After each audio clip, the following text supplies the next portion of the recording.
Real quick, before we get into the show, I wanted to share a new service called Getita that Ken and I have been using that has made us over $10,000 in Amazon reimbursements. The service requires no monthly subscription, and Getita collects a small percentage of the money they recover for you. It takes less than 5 minutes to set up and works on all Amazon marketplaces. Go to Getita.com, Getida, and enter promo code FTM400. That's FTM for Firing the Man 400 to get your first $400 in reimbursements commission free. How much money does Amazon owe you? Welcome, everyone, to the Firing the Man podcast, a show for anyone who wants to be their own boss. If you sit in a cubicle every day and know you are capable of more, then join us. This show will help you build a business and grow your passive income stream in just a few short hours per day. And now your hosts, serial entrepreneurs David Schomer and Ken Wilson. Welcome, everyone, to the Firing the Man podcast. On today's episode, we have the pleasure of interviewing Amy Weiss. Amy is a military veteran turned entrepreneur who has become a leading expert in product development, branding, and e-commerce strategy. Amy is the founder of Amazing at Home, a consultancy that helps entrepreneurs bring their product ideas to market and thrive in the competitive world of e-commerce. With her extensive experience and deep passion for helping others succeed, Amy has guided countless entrepreneurs from concept to launch, all while building a strong community around her brand. In this episode, we'll explore Amy's journey from military service to entrepreneurship, discuss the critical steps in product development, and uncover the secrets to thriving in today's e-commerce landscape. Whether you're an aspiring entrepreneur or a seasoned seller looking to up your game, you're in for a treat. Let's dive in. So, Amy, welcome to the show. Thank you for having me. Absolutely. So to start things off, can you share a little bit about your journey from military career to becoming an entrepreneur and then to product development expert? Yeah. So, I was in the United States Air Force and I started selling my textbooks on Amazon in 2007. So I was going to college at the same time as I was in the military. And I saw this little button on Amazon that said, sell yours here. So I was like, oh, cool. Not only can I buy discounted textbooks on Amazon, I can sell them back. And then I started selling other things. It was always just kind of like a side little hobby. It was not a business back then. And then in 2017, I had 3 cats and also a chronic severe migraine condition. And the litter box smell was literally so bad. Like I tried all sorts of litter boxes and we were like cleaning them several times a day. And basically they were triggering my migraines and I didn't want to get rid of my pets. I didn't want my kids to not have their pets. Like I thought, wow, we haven't innovated on pet cleanup ever. Like we're literally still cleaning up our dog's doo-doo as we're walking down the street. But we humans are on toilets with heated seats and bidets built in, So I was like, this has to be solvable. And I've always been one of those people that would kind of carry around a little notebook full of ideas, and I never launched any of them. And so I just decided I am going to solve this problem. And every time that I would go TDY with the military, and I had a little more time, in the evenings, or I'm not with my family and I'm just sitting there with my thoughts, I would try to sketch a better litter box. And I'd come to the end of my sketch and I'd go, this is basically the same thing that I've already tried. It's not the solution. And I got frustrated. I worked on it for like 6 months. And I got really frustrated because I just thought, I'm not going to be able to solve this. There's not a way to solve this. And I actually woke up at 2:00 in the morning and had an aha moment. And I was like, wow, the problem is the litter box. The problem is that I'm trying to solve this problem inside of the litter box. If I could just invent a separate device that you could just pour the litter box into, I could make it super easy to clean. And, I could clean it really fast because the only thing that was working was scooping the litter box several times a day. And so I was like, okay, I got to not spend 15 minutes several times a day scooping the litter box. So I went to Home Depot as soon as I woke up that morning, and I went and built a prototype. I built a few different sizes of a prototype. And it worked great, David. It was amazing. But it was also hardware mesh and wood and all of that sitting inside of a plastic waste trash can. But even though I have an MBA and I'm a very smart woman, I had no idea. It's not like there's Amazon courses teaching you how to build a product from scratch. And I called all these design firms and stuff like that, and they wanted $30,000 to turn my drawing into another drawing. And I was like, this is not possible. There's no way that this is the path. This can't be the path. Companies bring products to market all the time. The only path can't just be like, I have to go on Shark Tank. Like, come on. And so it really frustrated me. And I got pissed off, honestly. And I was like, no, I have a good idea. And this is not freaking rocket science. I'm going to figure it out. And when I do, I'm going to share it with everybody who cares. And that's what I did. So I figured it out. I built a 3D printer. I started cold calling manufacturers. And in 2017, I launched my brand and my litter box cleaner. And that's what started it all and got me so excited about product development. Outstanding. I love that story. And I love how you're so diligent on solving this problem. That's an awesome entrepreneurial story. So how did the launch go? Well, it went really well, but it was a frustrating process because I went through, this is before I started hosting China trips and going to China myself. And also before, now I own trade shows in Latin America and the Middle East. I help people with sourcing around the world. I've helped thousands of people develop products. I'm on the board of my inventors group for my state. I do a lot of things now, but back then I didn't know nothing. I was just figuring it out. And I went through an intermediary in the United States to help me get my molds made. And I don't know how many people know about plastic injection molding, but my product is plastic and molds are mostly made in China. And so because I didn't know that I could actually go to China, I was in the military. I was banned from going to China for many years. Like, I had no idea that I could just go there and, find somebody to do this for me. I had no idea. So I paid almost over $50,000 when all was said and done for my molds for my product. And in the first company that I went through, that mold maker cut into the mold too many times and they kept missing delivery deadlines. I did a crowdfunding campaign and I had all these people like buying into my project and believing in me. And here the deadline kept getting pushed of delivering the product because every time I'd get a sample from the mold, it was a hot mess. And I was like, what can I do? And then my intermediary wasn't responding to me anymore. And I was like, what do I do? So I just got mad again. And I was like, okay, look, this is how much money I'm missing out on by not having this product launched.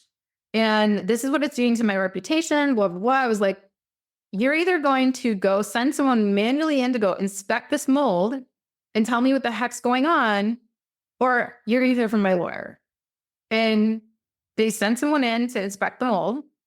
And the Chinese mold maker said, nope, you can just have your money back.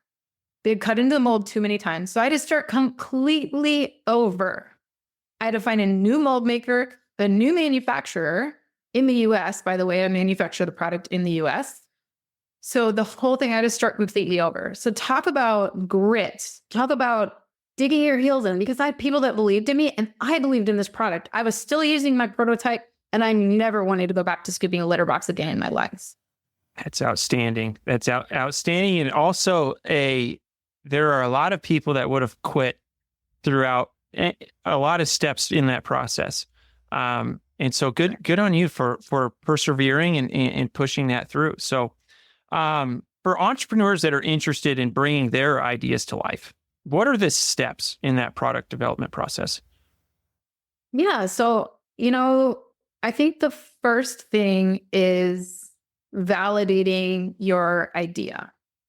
a lot of people fall in love with an idea, but they ask like their moms, your mom loves you. She's always going to tell you that it's a great idea. It's a great idea, honey. You should totally launch it. But if you're a fan of Shark Tank like I am, and you see, so many inventor stories where you're not necessarily inventing a better mousetrap or a more affordable mousetrap or whatever, you really need to realize that even though you have a new and interesting idea, you still have competitors. I created a product that is a completely new category. There's never been a litter box cleaner before. People still are like, it's a litter box, right? No. And like this morning, I was recording another summit presentation, and somebody said, yeah, you do that litter, cat litter thing, right? Sure. And so like, it's totally, I had to educate my audience on what this was because it was a totally new and different thing. But that doesn't mean I don't have competition. My competition is other litter boxes, right? That claim to be self-cleaning, robotic litter boxes, scoops, I still have competition. So just like, I think one of my favorite Shark Tank people that went in and they invented the camera cover for laptops, right? And the Robert Herjavec was just like, yeah, I just use a piece of paper or tape. Like, what's the point? Your product, like, why? So I mean, I think it's really, really important to look at your idea from to get real opinions from real people. What I did in the beginning, I 3D printed my prototype and I brought it to local markets. I set up a little table at local markets and I just talked to people and I was like, yeah, how do you clean your litter box right now? What kind of pets do you have? Like, and I got their feedback. And then if they had really great positive feedback for me, and they're like, oh my gosh, I need this right now. I was like, would you like to join my launch list? You're going to get 20% off, like join my launch list. And I had a little MailChimp launch list right there. So I had 63 pre-orders before I even launched, which is really, really great. That's awesome. That's awesome. So once somebody goes through that product validation stage, they talk to people other than their mom to get good feedback. What comes next? So, I think we skipped a part of validation is you really need a good prototype, right? I've seen a lot of people with an idea, and I've had clients that have done this before. They'll get an idea, and so they'll go immediately to Fiverr.com or to like Upwork, and they'll hire a product designer. And they'll be like, design this for me. This is my idea. But they don't even know if that idea works or if it makes sense. So I always tell people, build a prototype first, even if it's an ugly prototype. In my program, I teach people to do DIY prototyping. So I don't care. Like one example I give is I was going to launch a sports bag that stood up in lockers instead of laid down because all the lockers are like this, they're all vertical, not horizontal. So your duffel bags and stuff is stupid, right? And I wanted it something detachable because I'm a CrossFitter and I always bring like equipment with me out onto the floor. And so I wanted like a little detachable part that would come with you on the gym floor. And so I'm designing this bag, right? I don't sew. I'm, cool, but it doesn't matter. I literally took cardboard and tape. And I was like, I brought the shoes and the different things that I wanted to put in this bag. And I was like, okay, how big does this need to be? And where do the shoes go? Like, how would this pocket actually work? And when I started taping it together, I realized, oh, that actually won't work there. It doesn't work there, right? The shoes can't go there. They need to go here, or this pocket needs to be bigger here, right? So I got my idea down first before taking it to a product designer. So that way, I knew what was going to work and what wasn't going to work. And I had a better vision for the product. I've seen so many people move forward and spend tens of thousands of dollars on product design, and it's not even a good idea. Yeah. So don't skip that part. Prototype, get a really good working prototype, then validate it, then move to the next step after you validated the product, which is going to be your further product development, right? So you need to design a product for manufacturing. And it's different than having a 3D print, right? Because you really need to make sure that your product makes sense for manufacturing. And this is a huge mistake that I see people make, is they'll make a really great prototype and they'll be stuck on the materials, whatever it is that made their prototype.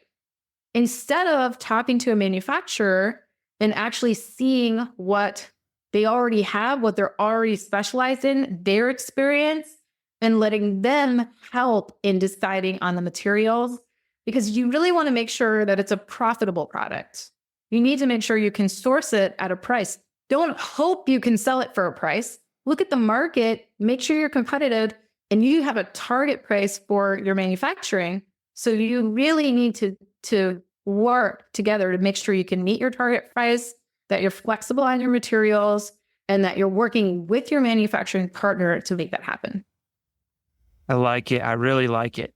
So you made the point of profitability, and I used to be a CPA, and I love talking about this. So say you do some research and you see that, okay, the market price for this is going to be $100. What are you shooting for landed cost on a $100 product? I love to start my negotiation at a 10x multiplier. I know that sounds crazy. A lot of people think 3 or 4x. Now, if you're at $100 product, you can get away with a smaller multiplier because you have a bigger dollar amount, right? Versus like a $20 product, half of your fees are already, or half of your margins already eaten up by fees, and then you got like nothing left over, right? So, that $20 product, I don't want you to pay more than $2 for it from the manufacturer, right? But when it comes to the $100 product, you can play with your multiplier a little bit more. But the gold standard is 7x. You want to have a 7x from your landed cost to your retail price, because if you're selling that product full sale and you're wanting to grow that product into distributors and brick and mortar, you need to be able to sell it at a wholesale price, which is half of that retail price, right? And what I'm finding with a lot of e-commerce entrepreneurs is they went through some of these early Amazon courses that taught you need like a 3x. And so they barely have money for advertising. They definitely don't have money to sell at wholesale. So I did a program where I taught people how to sell to brick and mortar retailers and taught them how to like speak that language, taught them how to invoice, all that kind of stuff. And most of them, or many sellers that came to me for that, to be evaluated for selling to brick and mortar, did not have the margin. So it's just really important when you're thinking about scaling a brand and scaling your products that you have enough margin from the very beginning. So we always start with 10x. So like, okay, I want to sell this product for $50. That's the market price. That'll be competitive. It's going to be awesome. It's a better mousetrap, right? I think I can sell it for $50. Now means, how can we get it for $5? Can we get it for $5? And if we can't, where are we at in terms of, profitability when we add in all of our fees and everything? I love that answer and cannot agree with you more. And I think that's for people that I would re-listen to that. I think especially if you're launching your first product, it seems to some people, it may seem outrageous to source something for $10 and sell it for $100. But they're at a 3x multiplier, like you were talking about. There's just not enough meat left on the bone to make any money or to run ads. And so I really like that. So curious, when you identify that target price, at what point in communication with the manufacturer are you communicating that? Or are you waiting for them to give you a price and then you negotiate? Oh, it's a dance. Okay. It's a beautiful dance. And this is something that I teach people that come on my sourcing trips around the world. I actually wrote a book on this. I have a global sourcing workbook that you can buy on Amazon or wherever. And it walks you through the questions that you should be asking when you're talking through products.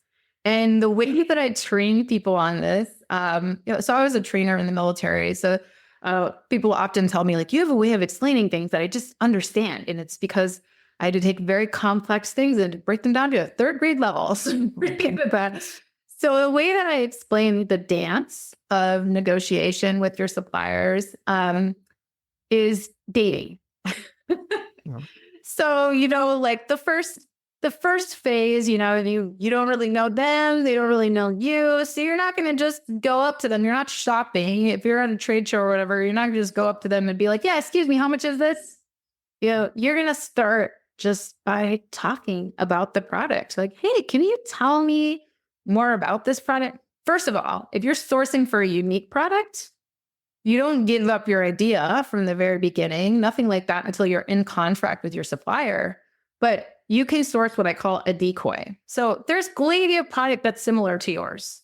Even if it's totally different, like if I want to add lights to a water bottle, I can go to a water bottle manufacturer that has some electronic component to their water bottle, right? And then I can talk to them. Okay, well, tell me about this product. Like what kind of material is this? How long have you been making these?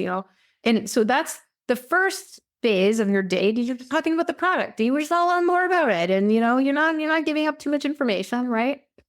Then you move to the second phase, which is, okay, I want to get to know you better. And so you're asking questions about them. Like, well, tell me about your company. How many employees do you have? Which can tell you, are they a factory or trading company? Ask them, what are their primary export markets? Which can tell you, they have markets in Japan, like they're primarily selling to Japan and they're not exporting to the US yet. They probably have a lot of products that I can launch and be the first to market with. But so you're learning all these things, like who are your customers? Like what are you're learning all about them. So now you know that you've got this water bottle that you can do different things with electronic components. You know that they're the manufacturer because you ask them questions about it and they could answer questions about how you could differentiate it. Where a trading company, if they just put it together, they might not be able to answer technical questions about the product. Then you get to know them better because you're kind of validating that. Okay, what certifications do you have? What are your primary export markets? All that, then you get in. So you do all of that. And if you ever go on a sourcing trip with me, I take you on factory tours. And the reason I do this is that you understand like what you should expect. And it's the coolest thing. I'm such a nerd. I'm such a like how it's made nerd. I could visit a factory every day and I'd never get tired of it. And factory owners love it when I visit because I'm so curious. I'm just like, oh, I'm so interested in everything that they're doing. I'm like, show me that. Can you show me that? Yes, that's so cool. But so then your next phase is then you get a little deeper into the product. So by now, they have the capability to help you. They have the capability to develop your product, right? Now you can get into actually talking about the product itself. And again, source your decoy. It's going to be this size of the water bottle, right? It's not going to be much bigger, and you can say, okay, well, as is. If I just order these from you as is, first of all, how many of them fit in a 40-foot container? The reason I ask that question before we even get into pricing is I want to know, right? When I'm ordering container loads of this product, which is when we get deep discount from our manufacturers, I want to know how many of them fit, right? Like if they tell me 3,000 units fit, and I'm like, wow, I looked at my comps and I could actually sell 4,000 a month on Amazon. Ooh, that's more than a container. You want to know what is 20-foot container, 40-foot container. Then you start asking questions like, okay, so you're not saying like, I want to order a container. You're saying how many fit in a container. Mm-hmm. And then you're talking about, as is, what's your unit price for this? And they might ask like, well, how many are you going to order? So now you have your container numbers, like actually, and this is the thing that a lot of sellers mess up on. They say, what's your MOQ? Well, there's nothing wrong with asking the MOQ, but I wouldn't lead with that necessarily, especially not if you're eventually hoping to launch a unique product. I'll say, okay, they say, how many are you planning to order? I say, okay, well, I'd like to test the market with this product first. This is new to the market. So I know you don't get excited about a smaller, and neither do I, but I'd like to test the market. So how about 1,000 units? What would that look like? Right. And then you can ask them at the same time, you could be like, okay, and if I'm ordering a 20-foot container, what's your price on that? Now you now know a target, your target price for your developed product. You know what that factory's capabilities are, and you know where your delta is. Because if they give you a price that's way above your target price for an already ready retail product, you're like, okay. So then you start the dance. This is like the last phase of the date where it's like, okay, pulling in each direction. Okay, my target price for this product in order for me to be profitable would be what, $2, whatever you want to say, right? And if, let's say they gave you a quote of $6 or $4, right? Okay, so how can we get there? So it's important to remember your manufacturer is your partner. You both need to win. And they want you to win too, because the more you sell, the richer they get too. So you work together. So you say, okay, look, we're $2 apart here. What can we do to work together to reduce the price? Can we break down the components of this product? Can we get to a level where we're kind of like, tell me, how much does this straw cost you? How much does this, and you start understanding the components. Now, when you go into actual negotiation with them, number one, you've now found out if this is a good partner for you and if they're even willing to wedge on price. Number two, you just found out the cost of all the components. That's a powerful position to be in. And then number three, if this is a good partner for you moving forward and if they really are willing to be flexible, and you can kind of find that out by asking that. So I know that was a long answer to that question. That was outstanding. And a couple things I want to highlight are things that stood out to me about your answer. One, I've never heard anyone ask how many employees somebody has as a sneaky way of asking if you're a trading company or not. That's brilliant.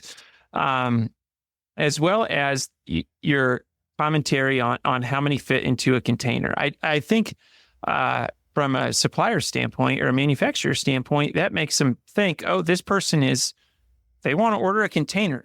They are potentially going to put a lot of money in my pocket, which is outstanding. And so I really like that. And your comparison of a marriage, dating to marriage, I think is great, is really good. So once you found, we maybe have gotten to like the engagement, right? Got the engagement ring, which maybe would be the first purchase order. What comes next? Well, so if you're sourcing in decoy, right? You're sourcing, if I want to add lights to my water bottle, but I just had a conversation with somebody who makes water bottles with electronics. Now I know that they're willing to work with me on price. I know the price of new components. I know that they're a good partner. So my next steps before I even get to the first purchase order would be to sign an NNN. If it's in China, I'm going to do an NNN agreement with them, and I'm going to have my Chinese attorney draw that up because you don't want to use templates or NDAs from the US. Those are not viable. And being someone who's had to see their supplier in China before, I can tell you that that was a very valuable thing for me because I got all the money back from my order and I had someone representing me in China and there's nothing my supplier could do. Like the court of China, like the government of China was keeping an eye on them and they don't want that. So very important from the beginning, just like when you're setting up an Amazon listing, you got to have your foundation, right? You want to have great pictures and a great listing so that you convert. This is the same thing here. This is your relationship with your supplier. So I enter into an NNN agreement with them so that they understand that I'm going to be giving, I'll tell them, I'll say, so I love this product. I'm excited about it. I want to make some unique changes.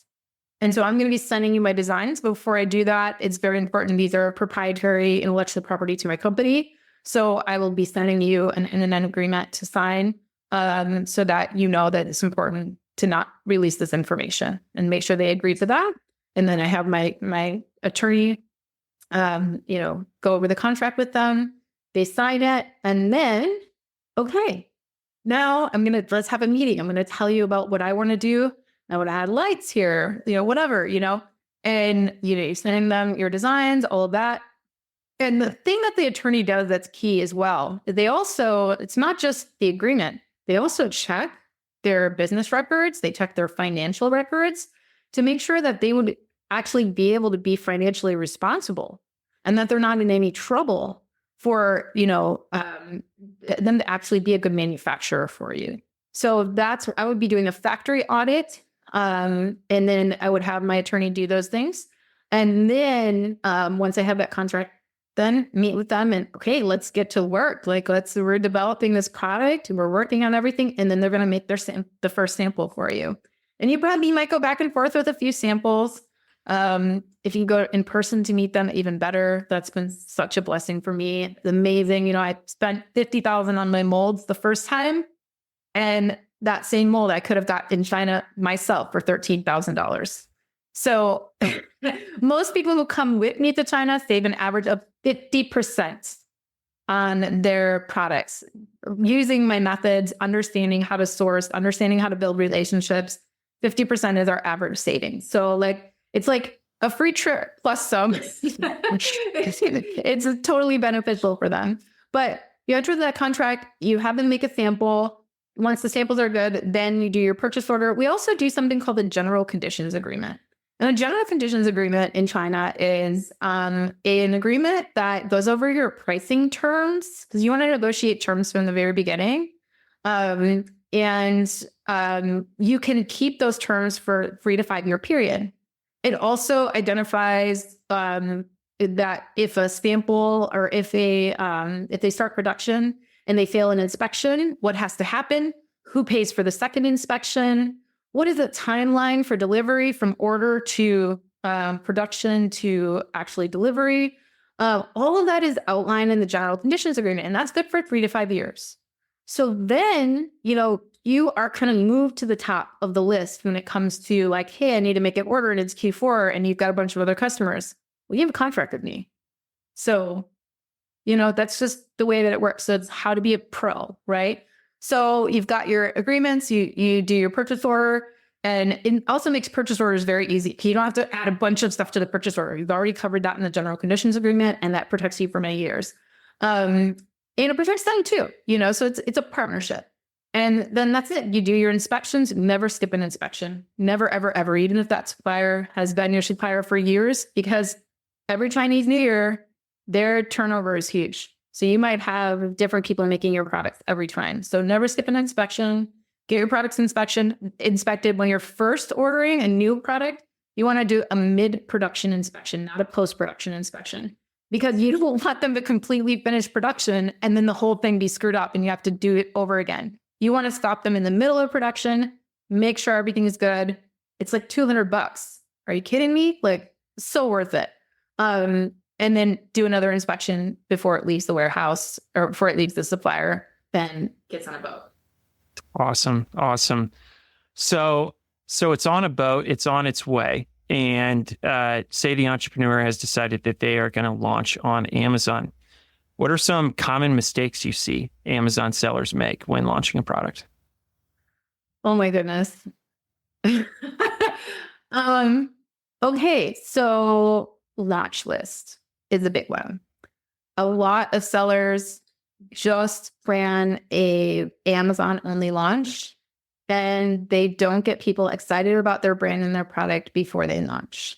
And so initially, when you need those first few reviews and you need that social proof and you have no launch list and you haven't talked to anybody about your products, you're stuck. You're basically hoping that you don't get a 1-star review or, whatever. And so that's huge. Also understanding your advertising efforts, and your listing efforts. So really understanding your target market, who you're selling to. I do a ton. I started as a copywriter. When I started my agency, I was doing copywriting to make extra money to pay off my molds. And the big thing that I noticed is that a lot of sellers just had no idea. I've fixed literally hundreds of listings, and it's because those sellers have no idea who their target market is. They're just selling a product and they don't know who they're selling it to. Well, buying is a psychological decision. It's a process. And if you don't feel like that product is for you when you visit the page, you're not going to buy it, period.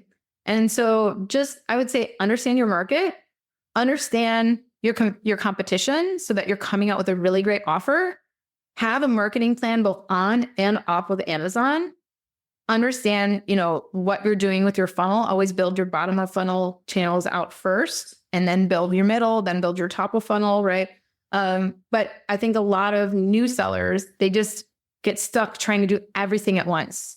And they're trying to sell everything to everyone. And it's like, no, focus on who it is you're trying to sell to. Get left out on them. Nail those keywords. Make sure you have a perfect offer. Then, make sure you have reviews for social proof, all of that stuff. Like really get locked down on those easy to target keywords and that target customer, those medium to long tail. Rank for those, get those impressions going, and then add on your other layers. So many sellers just no reviews, no nothing. They'll start an auto campaign. They'll rank for all the wrong keywords because their listing isn't even indexed yet. And they start this awful ripple effect. And so that would be my thing is just focus. Very nice. Very nice. So you've built a strong community around Amazing at Home. What strategies have been the most effective in fostering this community? The feedback that I get is that a lot of our community members have been with us for years. Like literally they start with us and they don't ever leave, even if they exit their businesses. And the feedback that I get is that people feel included. They feel like they're one of us and not being talked down to. There's a lot of programs out there that call their members their students. I don't call my members my students. We're all on the same journey. I don't care if you're just starting or if you've launched 10 products. Like we all have something to learn from each other. And I feel like every entrepreneur that's out there is freaking brave. You're brave as hell and you're part of a special community and you should be treated as such. So that's how we look at it. It's like we're one big family. And that's why we have so many people that have gone on like 3 or 4 sourcing trips with us. And they're like, we're coming again. It just becomes like a family. And, I get that from my clients as well. They're like, you're always there for me. Thank you so much, And it's like, well, you're there for me too, because if I just focused on my pet brand and I hadn't helped thousands of people with their businesses, they didn't trust me enough or whatever, I wouldn't know any of these things. I know these things about launch. I know these things about product development because people have trusted me and worked with me and taught me, So I think that's the best thing about community is making people being inclusive, making people feel like they're part of something and building each other up and making it kind of like a safe space where people feel like, wow, like I belong here. Absolutely. I really like that. And if people are interested in working with Amazing at Home, what would be the best way? Yeah, they can follow us on any of our channels, right? We do have a YouTube channel. It's just Amazing at Home, youtube.com/Amazing at Home. We also have a free Facebook group. It's same thing, facebook.com/group/Amazing at Home. And then if you want to work with us on Amazon, on TikTok, on product development, come to any of our events, sourcing trips, you can just go to amazingathome.com and we'll be happy to hear from you. Awesome. Well, thank you so much for your time today. Before we close out the episode, we have the fire round. This is a list of 4 questions that we ask every guest at the end of each episode. Are you ready? I guess so. All right. Sounds good. What is your favorite book? Oh my goodness. It's a personal growth book that's absolutely changed my life. It's called The Inner Work. Okay. What are your hobbies? I am a gym rat. I love to do bodybuilding and Krav Maga. And I also love to learn and read and play with AI. Very nice. What is one thing you do not miss about working for the man? Oh my gosh, bureaucracy. Working so hard on something, presenting it, and then having it shot down. Yeah, I can definitely relate to that. All right. And last question. What do you think sets apart successful e-commerce entrepreneurs from those who give up, fail, or never get started? Grit and mindset. Very nice. Well, Amy, thank you so much for your time today. And to our listeners, we're going to post links to all of the Amazing at Home socials in the show notes. Thanks for tuning in, and we'll see you next week. Before you go, we wanted to share a new service that Ken and I have been using called Getita that has made us over $10,000 in Amazon reimbursements. The service requires no monthly subscription, and Getita collects a small percentage of the money they recover for you. It takes less than 5 minutes to set up and works on all Amazon marketplaces. Go to Getita.com, Getida.com, and enter promo code FTM400. That's FTM for Firing the Man 400 to get your first $400 in reimbursements commission free. How much money does Amazon owe you?